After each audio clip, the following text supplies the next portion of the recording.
Good evening, everybody, and welcome to our fourth and final installation of the Reduced-Tillage Vegetable Production web series.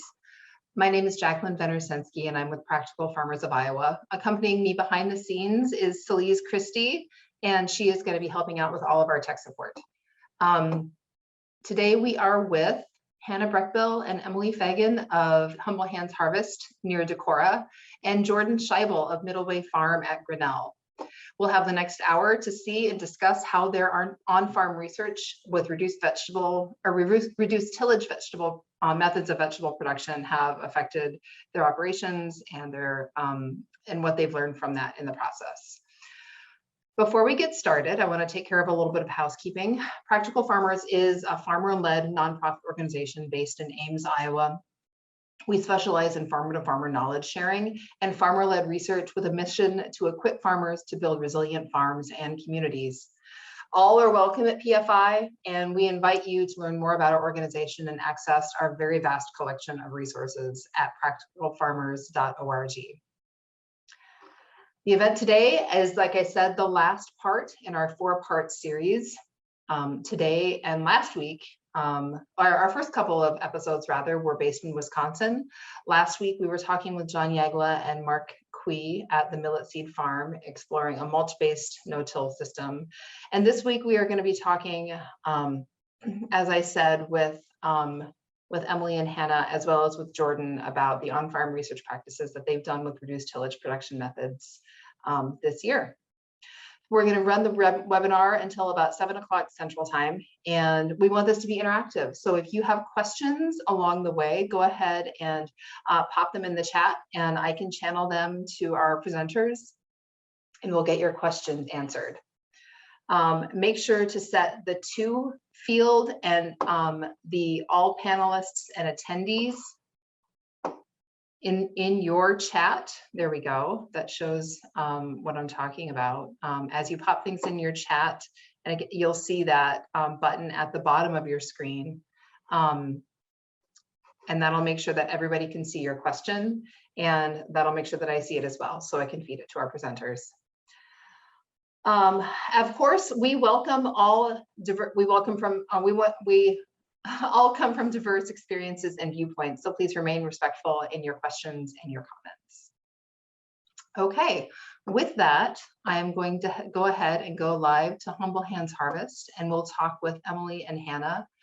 I'm going to let you two share a little bit more about yourselves and your farm briefly, and then you can jump into discussing what is going on with your no-till practices up at Humble Hands Harvest near Decorah, in Northeast Iowa, as I said.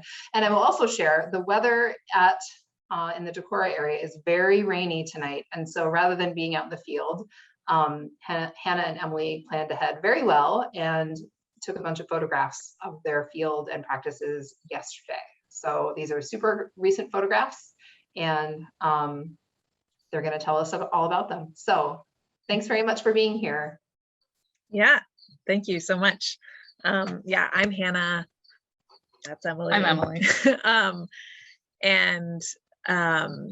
Yeah, we are growing on 2 acres, and this is our 5th season of production on these particular acres.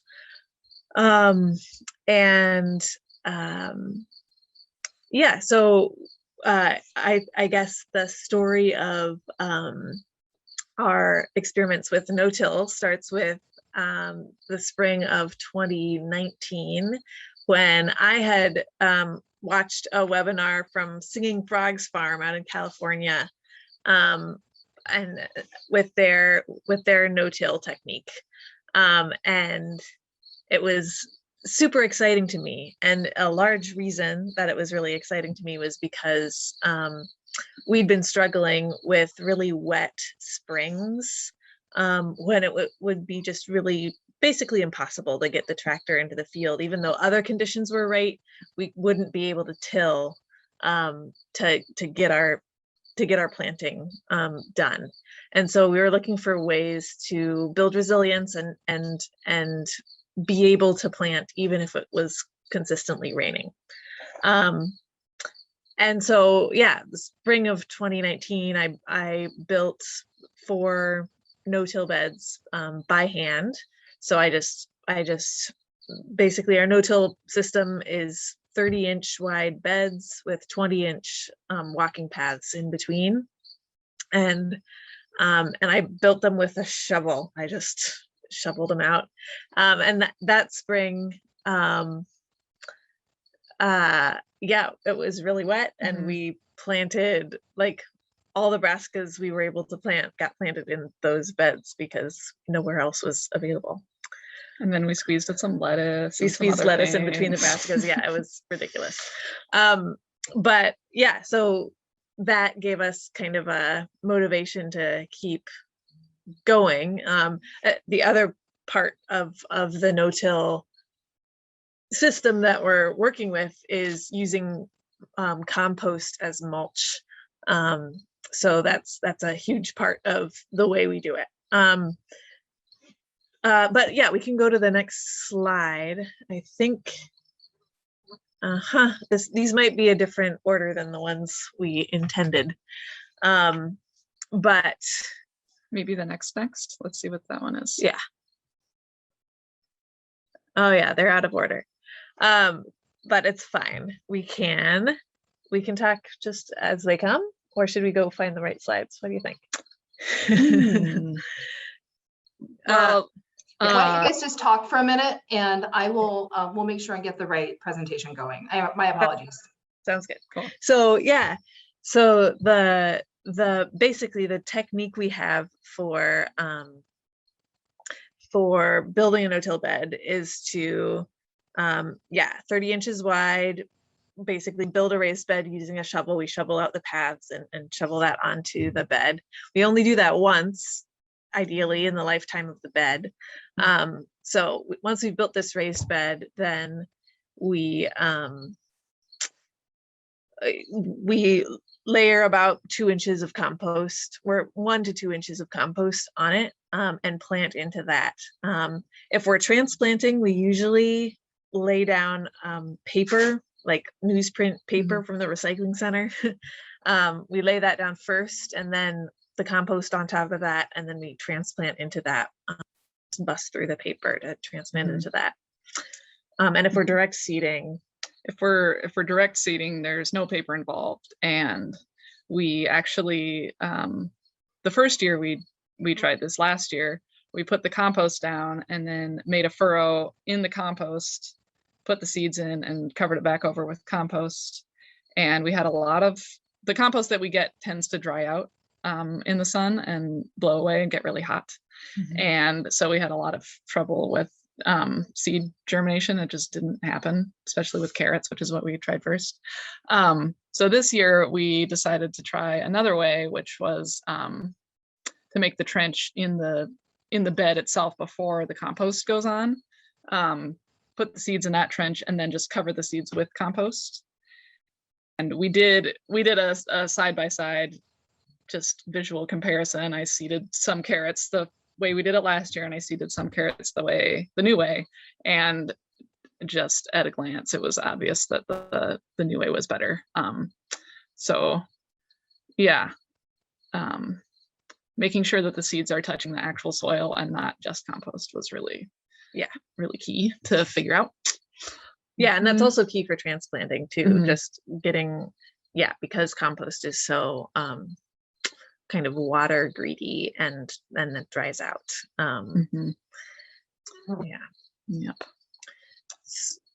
Yeah, so let me see. Maybe I'll just talk for the picture that isn't here. Yeah, so it's too muddy out there for us to actually show you what our bed prep process is, but we can tell it to you anyways. So yeah, I guess one of the main differences we've noticed labor-wise for our no-till system is the fact that in order to plant, the bed has to get weeded by hand, the whole thing all the way first. And the same thing has to happen after harvest is done. All the, at least, what am I trying to say here? the bed needs to be ready for new plants to go in. And so if, say there was a bed of cabbage and we were going to plant some cover crops afterwards, there's too much organic matter of the cabbage to for the seeds to be able to germinate within that. And so you have to actually take the cabbage off. And so what we did just this last week was cut the cabbages and feed them to the sheep. And at that point, enough soil is clear so that cover crops can germinate. And there will be a few weeds, but we'll plant oats and peas, and the weeds will winter kill. And then in the spring, we can just do our usual planting, put compost over the top and go for it. Yeah, but if it's a crop like green beans or something, that debris isn't nearly so big. And so if we're just transplanting plants we've grown in our greenhouse, we can just pull the beans up, lay them down on the bed, let them die a little, and that acts as sort of a mulch. And then we can compost and plant right into that, and we don't have to go through the work of removing the all the bean plants. But if you're direct seeding, you really have to do a good cleanup job and make it all clean and clear so you can get the seeds in there. So yeah. And one of the things that we discovered as Emily said, a lot of extra weeding has to be done. Like normally in a tillage system, you can just till a bed and then plant it right away, and that takes 5 minutes as opposed to like a couple hours maybe of pulling weeds. And similarly at the end of the season, trying to clear things out. And obviously not wanting weeds to go to seed in the bed, but there's not a way to just till them in before they're going to seed. You have to personally pull them out. So one thing that we have discovered in that is silage tarps, which we really like.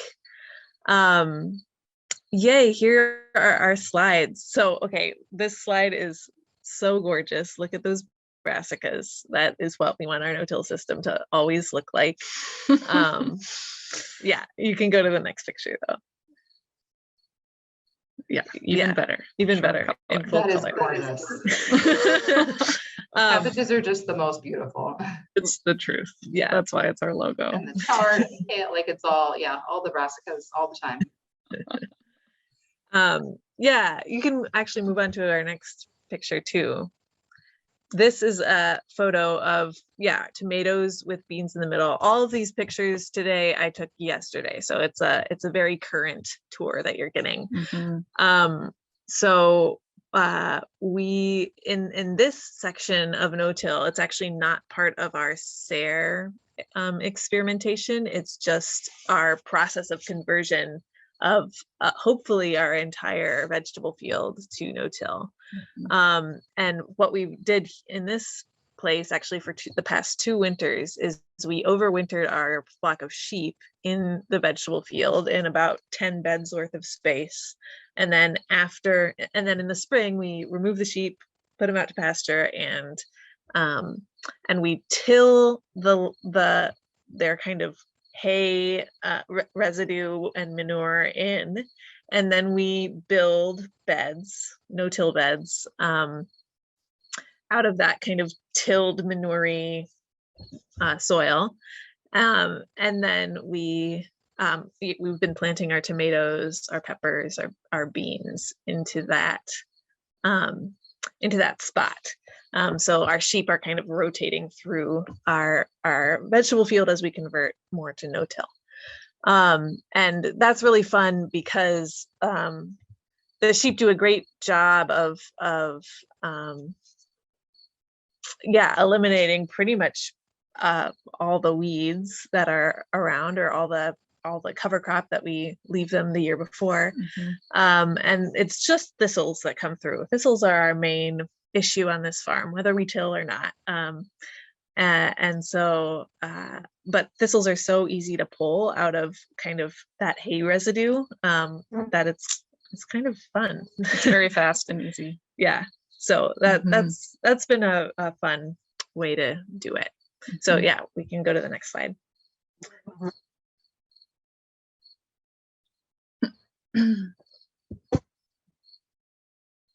Yeah, so that's our employee, Emily, pulling out a crop of our early cabbages to get ready to plant a cover crop.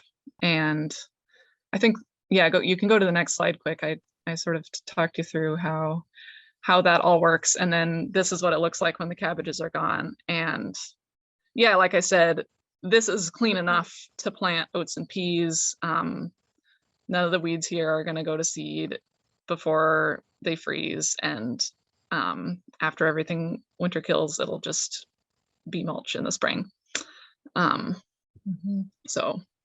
And Emily, what, let me ask real quick before you move on, what cover crops do you use on these beds? On no-till beds, we use oats and field peas As a fall cover as a crop. fall cover crop. We do buckwheat in the summertime because that one comes up nice and quick.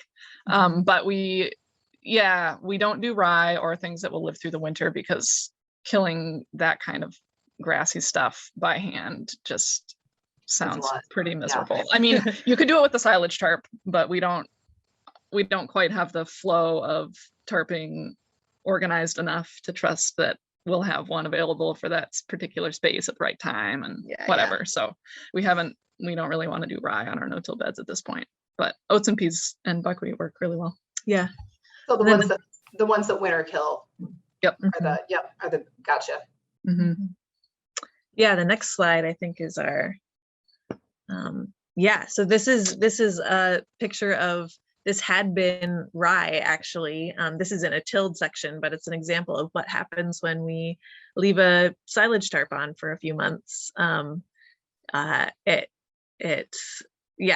just kind of turns everything to just dead organic matter. There's some spots where enough like air got underneath and light to make those little green spots of grass, but mostly it's a pretty clean thing. And then in this case we till it up, but if it was over a no-till bed, we would just be able to lay out compost and plant into it.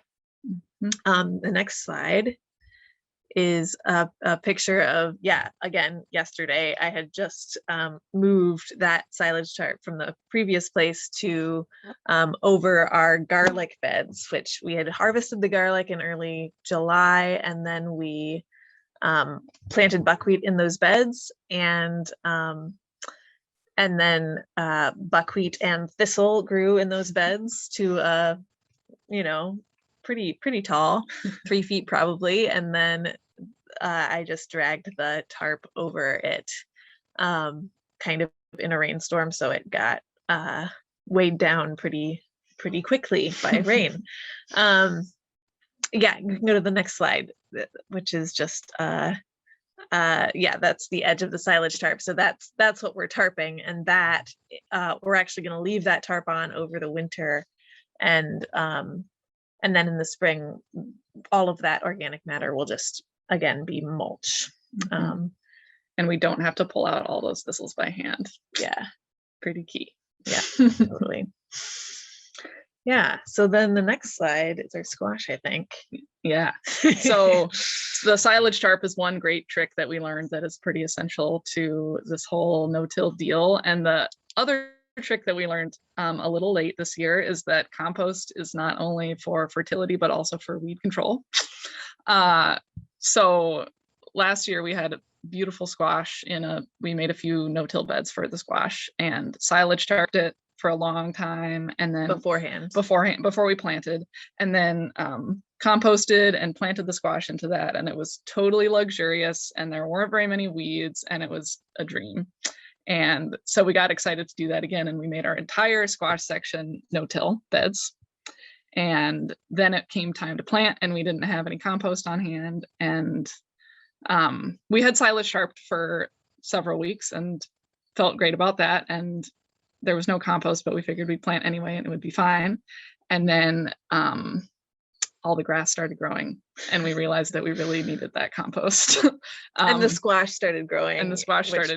And then we couldn't really walk in there and weed. And yeah, so the compost does a great job of keeping down annual weeds and grasses. And it takes a long time to do it before planting, which is a like labor flow thing we're still getting used to. And it's also a lot of heavy work. The way that we do it is we scoop up a bucket full in the tractor and drive it out to wherever we're going with it, and then load up 5-gallon buckets from the tractor bucket and just haul it in. Sometimes we also fill wheelbarrows and shovel out of the wheelbarrow. So it's a lot of heavy labor, and sometimes my body doesn't appreciate that very much, but it probably saves as much time weeding later. And yeah, so it just sort of shifts the timing of labor around in the planting cycle. Yeah. Can you guys sorry, can you talk briefly about your compost? Like, do you make it yourselves? Do you buy it in? How thickly do you apply it? Yeah, we buy it from Cowsmo in Wisconsin, and buy the semi-load. And I guess if we're transplanting, we put down a couple inches. Does that seem right? Yeah, 1.5 to 2 inches. But if we are direct seeding and just using it to cover up the seeds, we do more of a sprinkle. But we go through a lot of compost doing it this way. Yeah, so now we know to always plan ahead and have a giant pile of compost when it's planting time. For sure. Yeah, next slide. Yeah, so this is just an example of a tilled place without compost. And yeah, we transplanted these beets, and here's a bunch of annual weeds in them just getting started. And so, yeah, we'll have to figure out a way to deal with those weeds. Or not, we might not deal with them, but yeah, so that's just an example of the kind of thing that really doesn't happen when you have an inch or two of compost over a bed. And then the next slide is also, this is our thistle problem. Yesterday, I weeded this today, so I feel pretty good about it, but this is actually in a tilled spot, so no till or tilled, either way, we just have a lot of thistles that we have to deal with on our farm. And so yeah. Yep, we're finding that it's more fun to pull them out of no-till beds than hard tilled places. So yeah, so next slide, I think, is our last slide. Yeah, so I guess we'll take this chance now to talk more specifically about what we've been looking at with the SARE project we're doing with Jordan.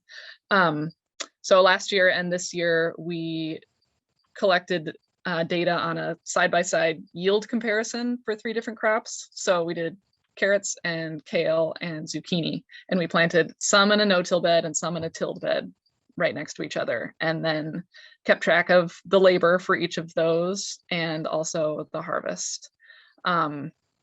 And this year we're doing carrots and kale and onions, and none of it is harvested yet this year, so we don't have any numbers from this year. Last year our carrot seeding got messed up because of the dry compost thing, so our data didn't make much sense for that one.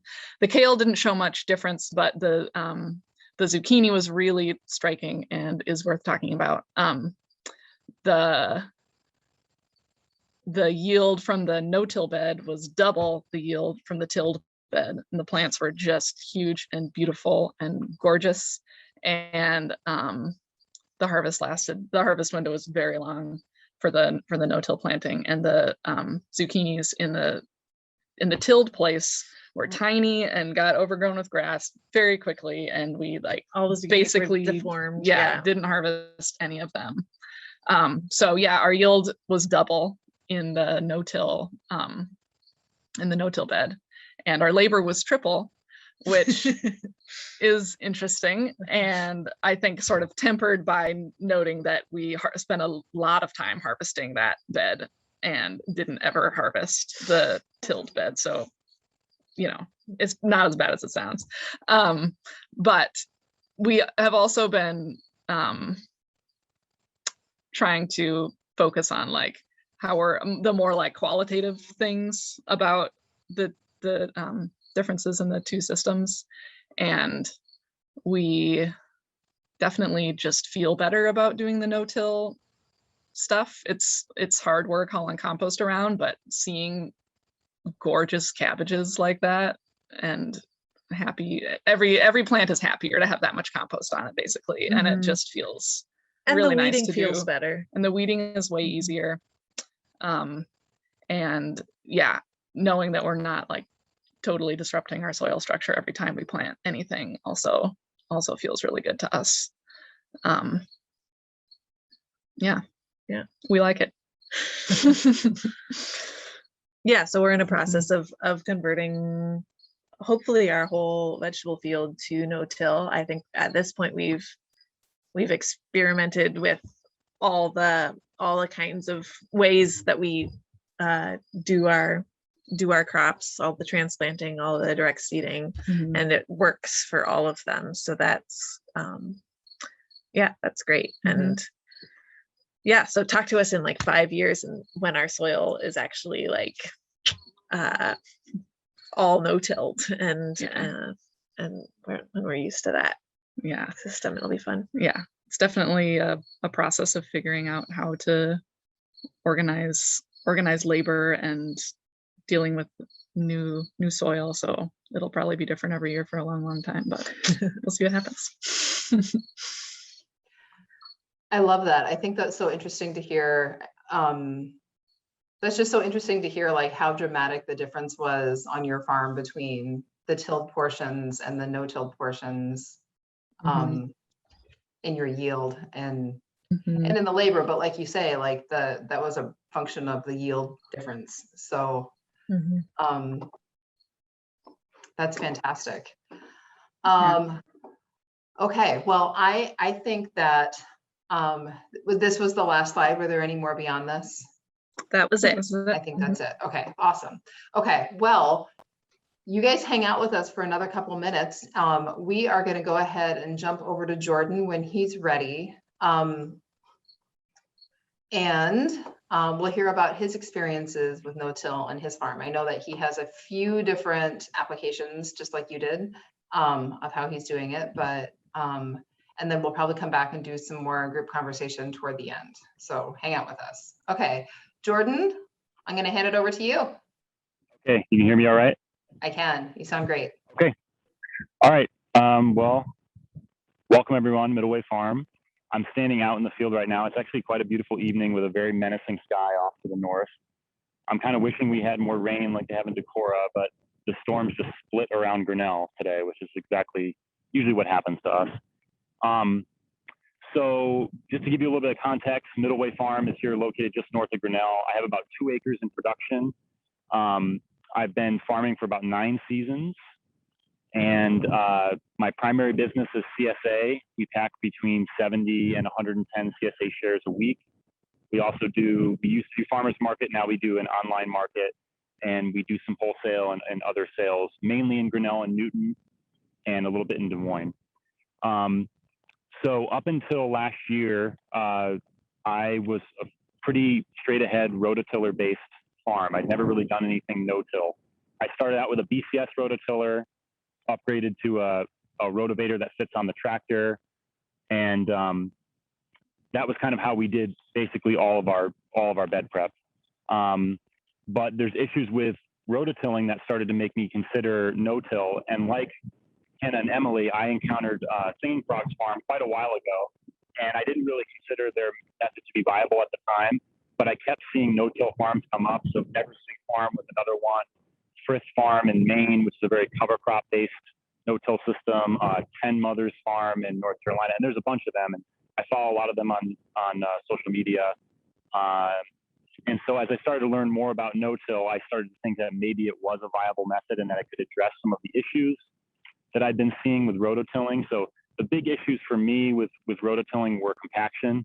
So the plow pan that, or I guess the tiller pan in this case, right where the bottom of the tiller blades, kind of as far down as they go, they sort of slick the soil. And we have a pretty heavy clay soil. So we get that sort of compaction layer about 6 inches down. So you can stick your hand down and then you just hit basically a layer where water can't penetrate. And in 2018, we had 7 inches of rain across 2 nights on top of ground that was already saturated. And the water simply filled up the soil and started to flow across the field. And we're on top of a hill. So this was just the soil. There wasn't flooding from somewhere else. It was just the soil itself flooded. And I watched how the water just had to flow across the surface. It couldn't penetrate down. And I realized how much compaction I had in the field. And that started to really turn me towards thinking about, could I get rid of the rototiller, or could I rototill less? The other issue is weeds. Like most vegetable farmers, organic vegetable farmers, a lot of issues with weeds, not necessarily good weed control, especially in my early years, letting weeds go to seed. So having progressively worse weed issues, especially grasses like foxtail, crabgrass, some of the broadleaf weeds like buttonweed and amaranth and lamb's quarter. And so the idea, looking at some of these no-till farms, very clean farms. I also, my friend John Yaglo, who was the presenter last week, I'd been to his farm, very clean farm. And so I started to wonder if maybe there was something to no-till and lack of weeds. And so, of course, rototilling disturbs the soil, brings weed seed up to the surface and plants it. So it's sort of an ideal situation for proliferating weeds.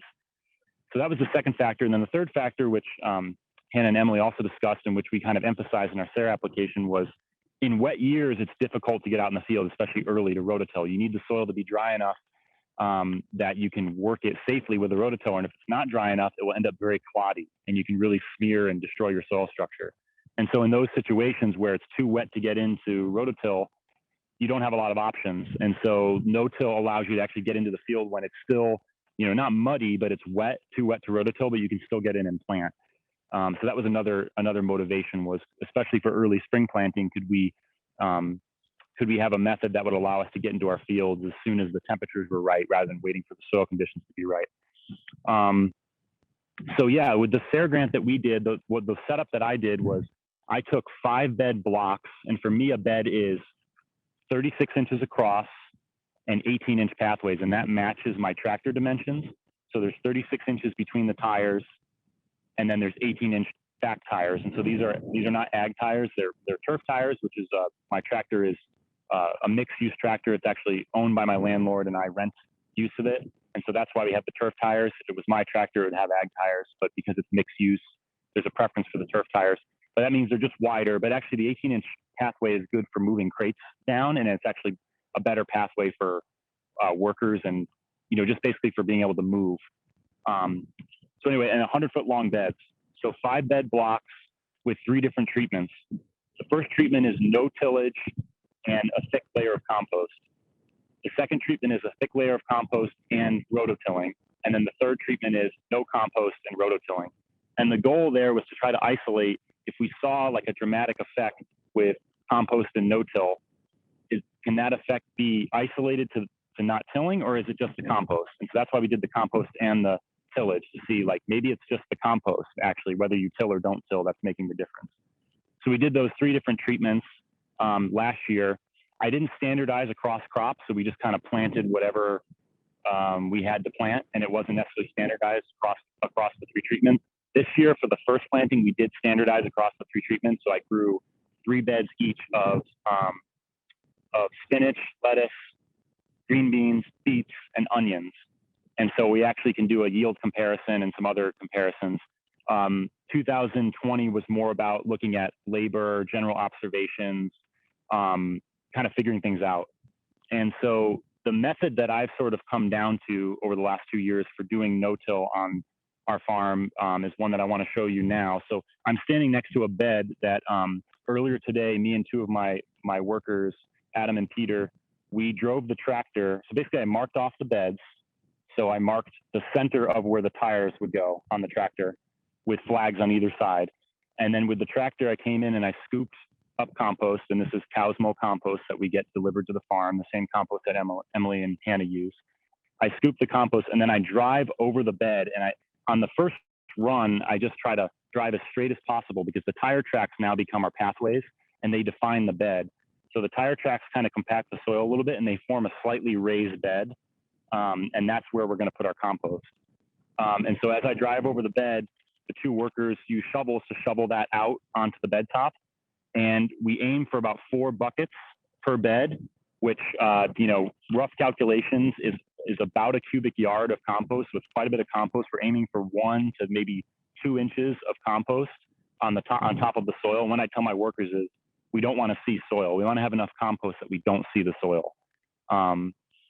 And so we do 4 loads of compost on top of the soil. And then as I'm driving back to the pile to pick up more compost, my workers are taking their rakes and spreading it back over the bed to smooth it out. Also, the Cosmo compost can be quite cloddy sometimes, so they're using shovels to break up the clods and so on. So what you end up with is a nice compost top on top of a slightly raised bed. And I've decided to no longer actually intentionally raise the bed, which I'll talk about a little bit later in some of my takeaway lessons. So we've laid the compost now. That's the first step. The next step would be to use the broad fork.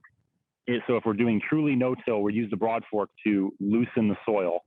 And what I've also been using on my non SARE trial beds where I don't have to be strictly no-till is I'll use a chisel plow with the tractor.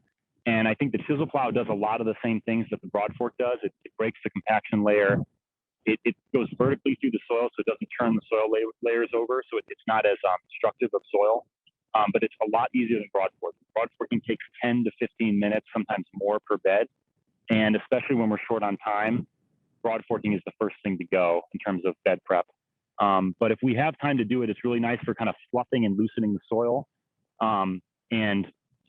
We use kind of a somewhat narrow broad fork. And so we actually kind of alternate and go one side and then the other side and kind of go in a diagonal pattern back and forth to loosen the soil. So we've laid compost, we use the broad fork, and then at this point we would put amendments down. And so the amendments that I use for the bed it's the Never Sink blend, which is you can find at Seven Spring Farm if you're interested, but it's just kind of a balanced blend of different micronutrients, which I feel has made a big difference in our crop quality. And then I also use specific micronutrients that I've tested my soil for and that I've decided on a conservative rate that I can add to the beds, keeping records to make sure that I'm not over applying. And then at that point, we would then use a tilther to mix that in. And so this is not tillage because it's just simply basically a tiny rototiller blades powered by a drill. And I like to tell people that this isn't so much a rototiller, it's more of a power rake. So if you're expecting to actually till something, this will just bounce over the surface. This does not have the ability to penetrate compaction at all. So you need to already have a loose, basically tilled or a surface that is already loose to use the tilter. And what the tilter is about is smoothing the bed down, so leveling and smoothing it and mixing in those amendments. That's all it does. So it's basically like a power rake. And unfortunately, I grabbed the tilter and it doesn't have a battery that has enough juice to be able to run it to show you. But basically, it's 15 inches wide. So it pretty much covers our bed on 2 passes. We go up and then walk back. So that's the tilter. And then at that point, if we have further, like enough clods in the bed, we'll go through and take a rake, our bed prep rake, which is just a 30-inch rake from Johnny's. And I really like this, and we'll use this to scrape any clods out of the bed. And the degree to which we're trying to get the surface smooth is really dependent on what we're doing. So the 3 ways that we would plant would be we would direct seed, we would transplant with a paper pot transplanter, or we would transplant by hand. And I'll talk about kind of what we've learned about no-till and those 3 different methods when I get to lessons. But needless to say, paper pot transplanting requires the smoothest bed tops. We have to do the most prep to make sure we don't have any clods in the bed. So that requires the most raking. And then once we've raked, we've got another rake that has our row marks on it. Other people might have a bed roller or different ways of row marking. We just use this. It's just pieces of PEX on the landscape rake. And we do a pretty standard 3 row on just about everything. We've really standardized our row spacing, except for some crops that are very quick and we don't worry as much about cultivation. But this really simplifies our cultivation when we have just 3 rows per bed. And then we mark our beds and then we plant. And if we've done things right, there's enough tilth that we can run our seeder, run our paper pot transplanter, and it works fine. So let's see this question here.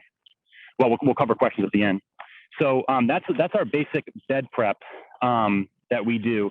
Another tool that we might use. So for example, if we weren't going to lay a heavy layer of compost, which we don't necessarily want to lay compost more than once a year, both for cost and I think for, to not oversaturate the soil. So if let's say we're doing a mid-season bed turnover, we might not lay the compost. And so in order to get like a surface that we can plant in, we'll use a wheel hoe, which is a tool that we use a lot for weed control, but you can also use it as kind of a tillage tool. But I would consider this, it's still not a power tool. It's still not a rototiller. So it's not inverting the soil layers. So I would consider this still within the realm of no-till. So we'll use this, we have a 12-inch blade, an 18-inch blade. We could use either one, 2 or 3 passes to kind of break up the surface of the soil before we go through the rest of those steps that I've outlined. Jordan, before you move on, I am going to go ahead and feed you that question so you can respond to that because it is specific to the tools. It says, do you think you could use a BCS tiller super shallowly instead of the tilther, or is the tilther preferable for less compaction? Yeah, I think you could use the BCS. One thing I would say is there's kind of there's 2 different ways of controlling depth on the BCS. One that I've used and one that I haven't, but one is just basically a simple set of wheels that kind of just clips to the end of the rototiller. And I'd say that doesn't work very well. It's just, the wheels can just sink in and they don't necessarily give you a consistent depth. So I would advise against that, but there is actual like depth control add-ons to the rototiller, which I don't have and I am interested in. And I think that those are a viable way to, basically, tilth the full width of the bed. So no, I don't think the tilter is necessarily preferable. I have a tilter, so that's kind of why I use it. I didn't want to buy another tool. One thing I would say about the BCS is it would make sense to have the axle extension so you're not driving on your bed, so that you're still straddling your bed. And I actually had those axle extensions, thought I didn't need them anymore, sold them to a friend in Wisconsin, and now suddenly I want them again. So I'm feeling a little bit dumb about that. But anyway, I think axle extensions and the depth controller could accomplish a lot of the same goals that the tilter does. There's nothing necessarily special about the tilter. It's actually quite overpriced, I think. I mean, I got a really good deal on this. I got it for $150. I think it's like $600 new. So, just to give you an idea about how much compost we use.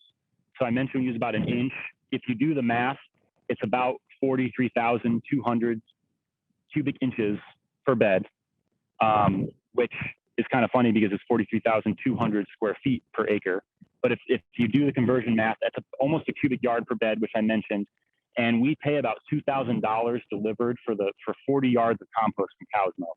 And so doing the math, if we use about a cubic yard per bed, we do 40 beds a year. That's about $50 per bed. So our revenue goals is, we look at the square footage of our bed. So if you include pathway, the square footage of our bed is 450 square feet. And so our goal is to generate $1.50 of revenue per square foot per crop. And we want to have 2 crops per year. So in this area where we use compost, where we're kind of doing a little bit more intensive bed prep and more intensive spacing, we only grow certain crops that we can actually get 2 in a year. And so the goal is to get 2 crops a year. So if you do the math, ideally you generate about $1,320 per bed per year. And so if you actually do hit that revenue goal, which I think is ambitious, but certainly not it's certainly possible. Especially if you're using good amendments and you're controlling weeds and you have the market and all the factors are in place, then the amount of compost, the cost of the compost is less than 5% of gross, which I think is not an outrageous input price. So that's just the economics of it. I think the compost is very expensive up front, but I think if you're doing intensive production and you're getting a good price and you're getting multiple crops per bed, I think compost once per year on the bed is quite doable. And then you also have to think about the long-term benefits of compost that don't necessarily pencil out in 1 year.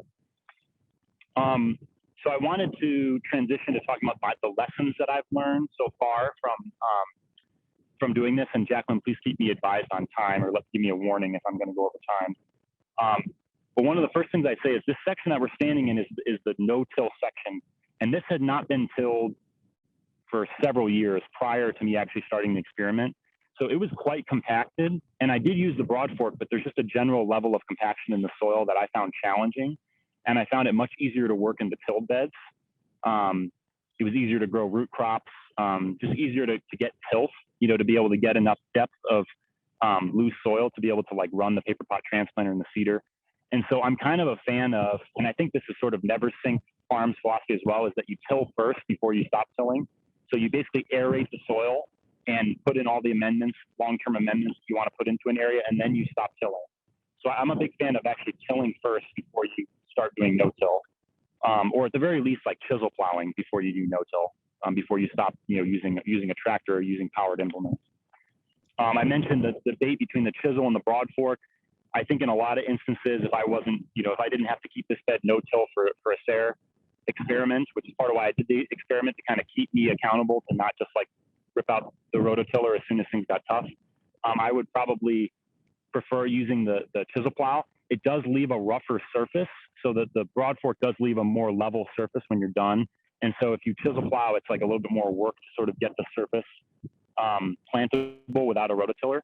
And I've also noticed that the chisel plow will kind of bring up chunks of compaction onto the surface, or just kind of break the soil up in a way that requires you to deal with clods. So there is issues there, but I am a big fan of the chisel plow as a way of alleviating the compaction from rototilling.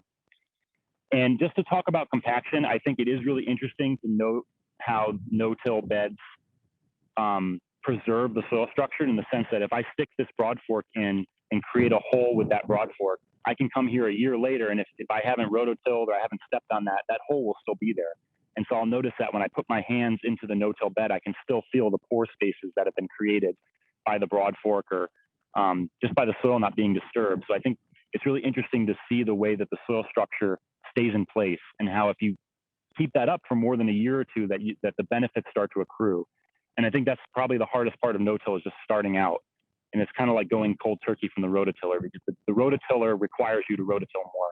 So at some point you just have to kind of, it's like a hangover or something like that. It's like you just kind of have to go through it before it gets better. Emily and Hannah mentioned the compost drying out, and I would second that. I had some issues with root crop splitting, kohlrabi splitting, because the compost would actually dry out on top, and it would cause sort of weird water imbalances for the crop. So we are still doing the compost on top of the soil method, but I actually think that rototilling in the compost is probably the best move to avoid that situation. And I think it's one of these things where, the rototiller might actually make sense in that context of actually incorporating the compost into the soil, so it's not just sitting on the surface acting as kind of a weird kind of blanket over the soil that like sheds water and keeps the water from the crop. I mentioned that I use a paper pot transplanter, which requires a pretty well-tilled bed to work. And what I'm finding is with no-till is that it just doesn't make sense. The effort that is required to prep the beds in order to use the paper pot just kind of doesn't make sense for me, at least so far. And so my preference is to direct seed or to hand transplant into a no-till bed. And I think definitely the easiest way to start no-tilling is hand transplanting, because you need very little tilth to be able to stick a trowel in and open up a furrow and put your transplant in. But yeah, I think I prefer tillage when I'm using the paper pot. I also started using a Jang seeder this year, and the Jang is so much better at dealing with heavier soils, less even soils. It's so much heavier than an earthway that I'm really liking the Jang for planting in no-till situations. I've had really good luck, nice stands. And with the earthway, it's so light, it kind of bounces around if you hit a clod or something. And so the Jang is actually making me more confident about doing no-till and doing more direct seeding and actually getting nice stands and not wasting seed like the earthway does. I kind of question whether raising the bed is necessary, and I kind of inherited this a little bit from Neversink Farm, because they also don't raise their beds. I was going through a lot of effort to raise the beds by hand, using the BCS rotary plow, or using the BCS with a furrower, or using the tractor with disking blades. And I found that just over time, especially for cultivating, the raised bed tends to slump anyway.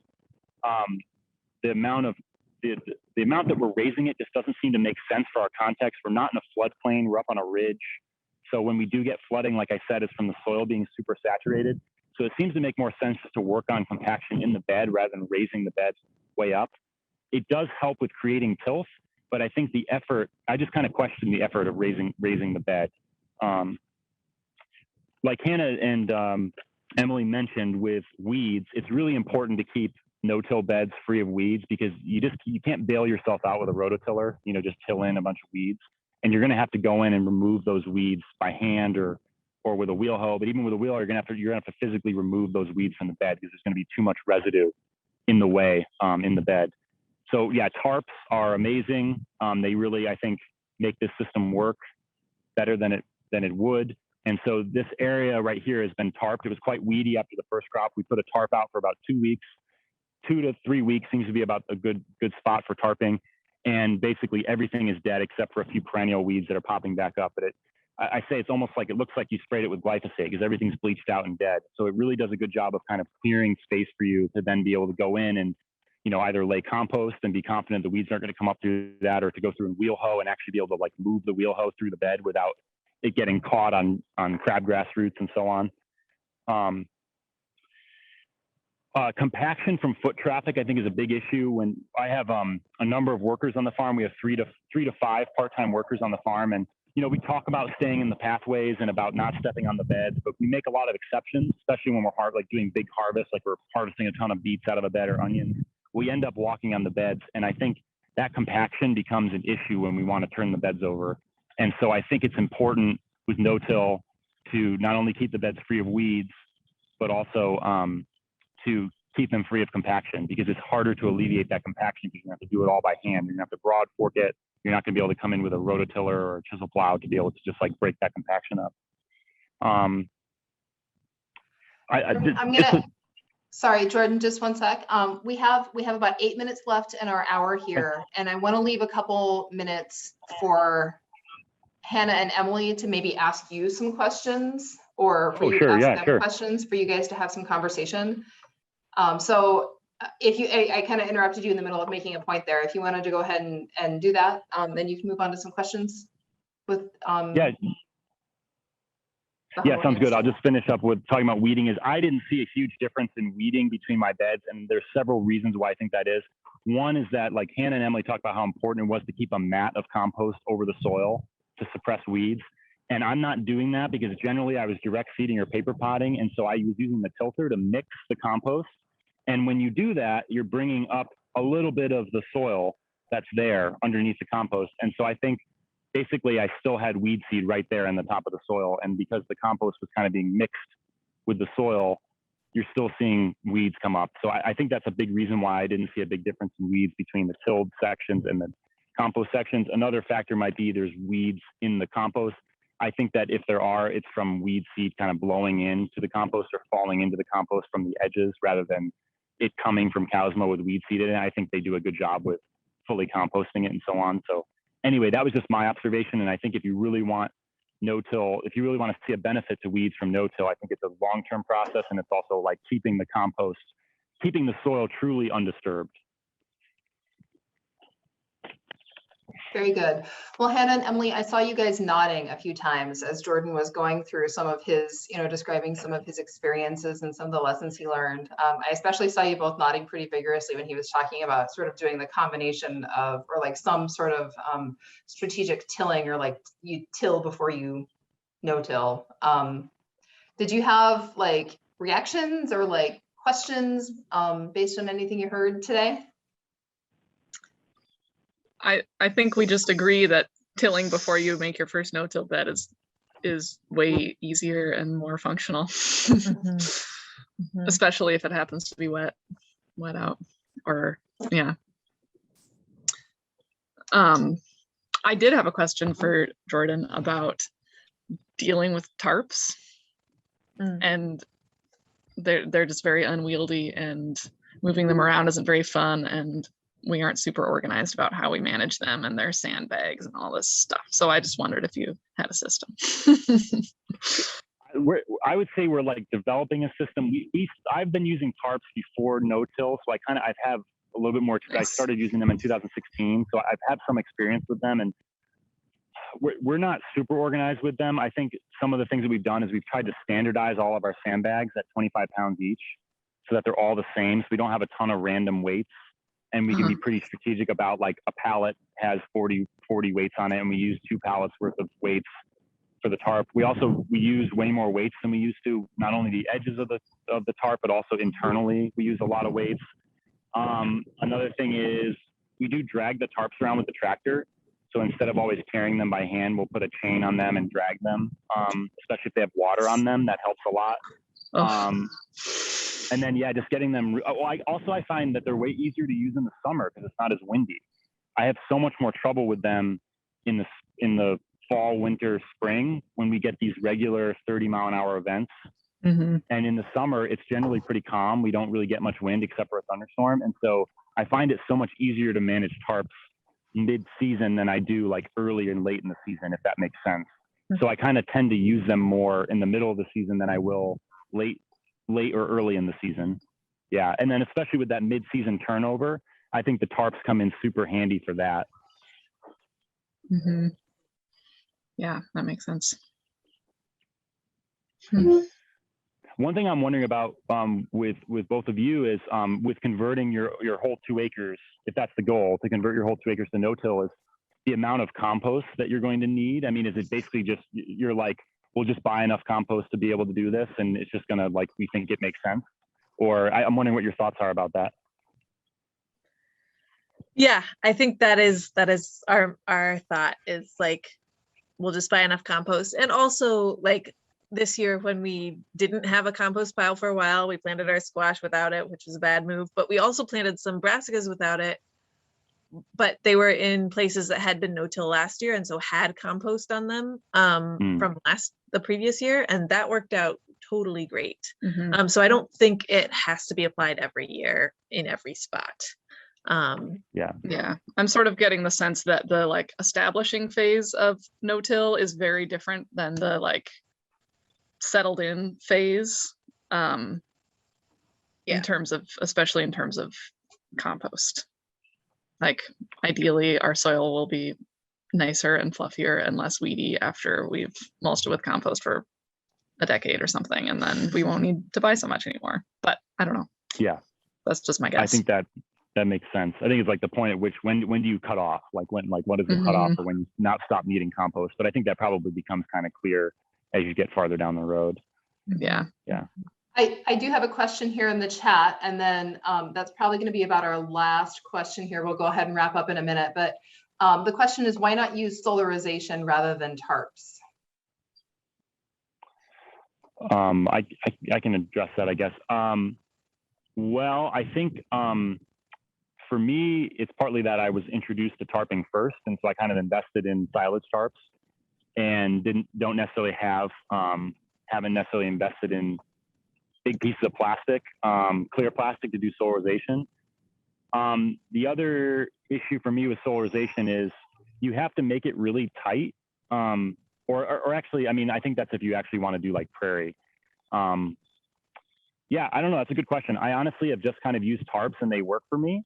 And so I haven't really like looked into doing solarization. I've encountered solarization more as something that you do to prep for prairie, to kill all the weed seed in the soil. And in that situation, you leave them on for a long time and you make them very tight. And so that's a very specific application versus what this person is probably talking about, where you just put it on for a few days to burn up the crop. Yeah, I know that's a good question. I maybe should look more into it. Yeah, we have both silage tarps, and we also have sheets of plastic from, like, old sheets of plastic from caterpillar tunnels, and we use both, and we basically use them interchangeably. We just leave the clear plastic ones on for longer, I would say. Oh. Do you notice a difference between their effectiveness? We haven't, the time that we leave them on for is very different. So I don't know if we have a great comparison. Yeah, and our clear plastic is it's old plastic, so it has holes in it and other things like that. So it's not as good, but that's because of the holes. They both still kill thistles. Yeah. Very good.